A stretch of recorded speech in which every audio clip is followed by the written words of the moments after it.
大家好，我是毛毛。不知道你有没有经历过晚上熬夜等着面包发酵再去烘烤，或者是突然有急事，面包发酵没人照看。今天我们就来分享一下怎么用冷冻面团来制作一款非常好吃的紫薯芋泥面包。操作时间自由，随时可以吃到热乎乎出炉的小面包。具体会包括怎么样去冷冻面团，什么时候的面团可以冷冻，然后冷冻好了之后怎么解冻，这些问题都会一一的讲解清楚。这是一款非常基础的甜面包的面团。我们把高筋面粉倒入打面缸内，加入奶粉增加奶香味，酵母，记得要用耐高糖的激发性干酵母或者歇酵母也可以，白砂糖，用手抽把粉类混合物搅拌均匀，加入30克的牛奶，一个鸡蛋上下5-6克是没有问题的。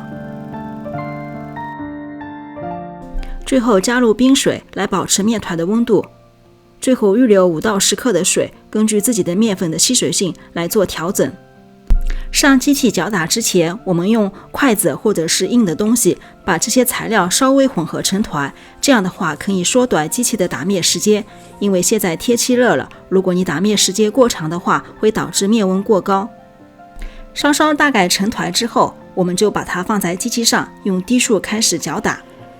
让这个面团更加融合紧致在一起。因为每个机器的功率不一样，所以打面的时间也不一样，可以参考一下我的转述，我会给出每一个阶段面团所对应的状态。我们现在打了大概1分多钟，没有干性材料了，用手去揉捏它，基本上稍微有点沾手，那我们这时候就不需要往里加水了，提高速度开始打面。这个配方出来的面团最后会有一点点沾手，所以说如果你想操作更加容易的话，可以稍稍减掉5克左右的水。面筋形成的初期，它的面团可能会稍稍粘在缸的底部，但是搅打一会儿它就会被带起来了。这时候我们打了大概5分钟左右，我们看一下现在的状态。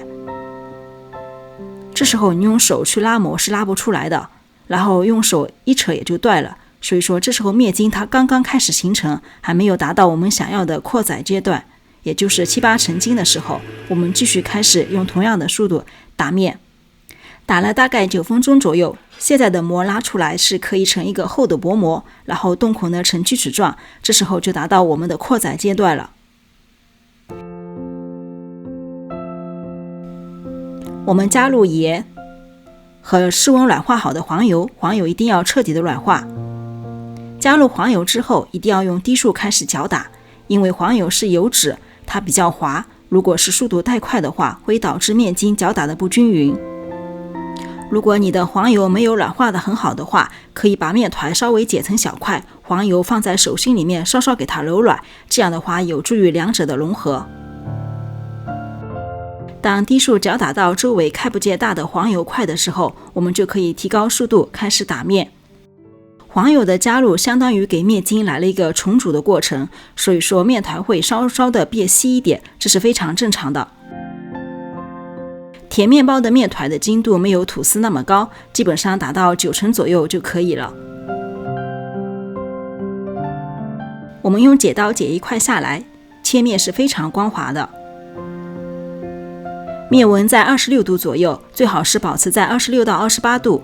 这时候的膜比刚才更结实了，然后呢，洞口也更光滑一点，不用说特别薄特别光滑，因为我们是做甜面团，不是做吐司，就基本上这样就可以了。然后我们放在碗里面，给它室温发酵半个小时。发酵半个小时之后，我们给它分割成小剂子，开始冷冻面团。所以说这里记得是把这个整个面团打好之后，在室温中发酵30分钟，让酵母活化，然后再分成，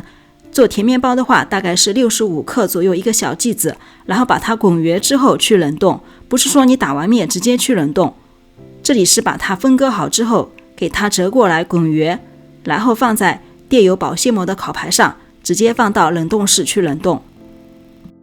冷冻面团其实有很多种，有分割冷冻、成型冷冻、发酵冷冻、预烤冷冻、成品冷冻等等做法。今天我们用的是最常见的分割冷冻面团的方法。冷冻面团的时候不要盖任何东西，防止水汽产生。下面我们来做一下里面的紫薯芋泥蟹。荔浦芋头跟紫薯上锅蒸到用筷子可以轻松的擦过就可以了，然后把它放在碗内，趁热用擀面杖给它捣碎。如果觉得太干的话，可以加入一点牛奶，如果觉得甜度不够的话，可以加入一点砂糖。我一般喜欢原汁原味的，就直接把两者混合起来，基本上它那个浓稠度也够了。如果你紫薯用的比较多的话，可能会偏干一点，可以往里面加入牛奶来调整稀稠度。也不用压得特别细，稍稍的吃到一点紫薯或者芋头的颗粒，也是口感蛮不错的。然后把它分成45克一个的内馅。面团冷冻过夜，从冰箱里取出，表面可能稍稍会有一点水汽，用厨房纸巾给它擦干，然后盖上保鲜纸，在室温中给它解冻，大概解冻2个小时左右，到面团中心的温度达到16、17度左右，就可以开始包馅进行2发了。我们取一个面团，稍稍撒一点干粉，用手把它拍扁，排出里面的空气。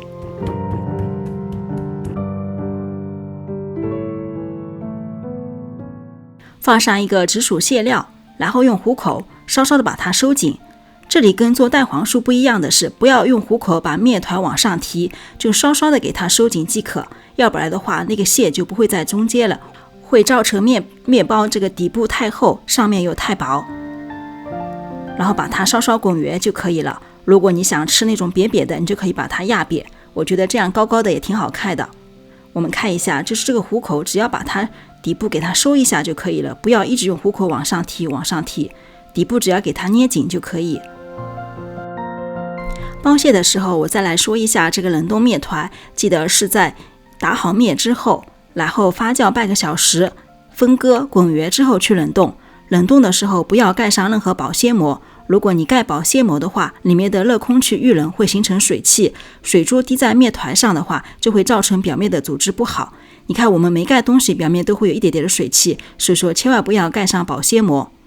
然后冷冻过夜之后，第2天你可以第3天使用就可以了。如果你2天之内不会去包面包的话，一定要把这个面团重新放在塑料袋里面给它密封，再放在冷冻室里继续冷冻。记得大概8天到10天之内一定要用完，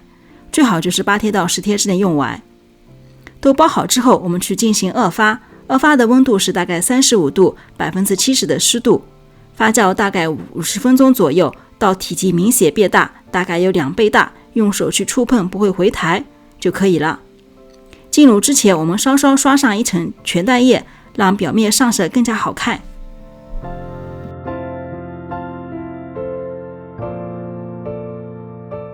摘上一点芝麻，稍作点缀，放在烤箱的中层175度烘烤15分钟左右。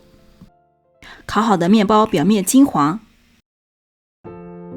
放在架子上晾凉。面包的底部上色面积大概在 80% 左右，如果你上色面积过大的话，那也说明你的发酵有些问题。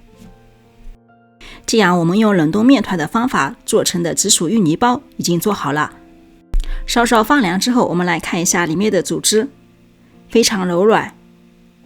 跟我们平时不冷冻正常打面做的面包是味道几乎是一模一样的。所以说有时候你晚上不想熬夜了呀，或者说突然有事要出去啊，不妨可以采用冷冻面团的方法，而且特别适合上班族。这个面包是我放了2天之后的，表面会有稍许的褶皱，但是不会太多，味道依然很棒。那我是毛毛，今天我们的冷冻面团方法来制作甜面包就分享到这里啦。以后呢，我还会给大家分享更多的冷冻面团的方法跟技巧。那我们下次美食视频再见哦，拜拜！记得有任何问题在视频底下留言，我看到一定会及时回复的。如果喜欢我的视频，就敬请关注我的频道，以及分享给您的朋友跟家人。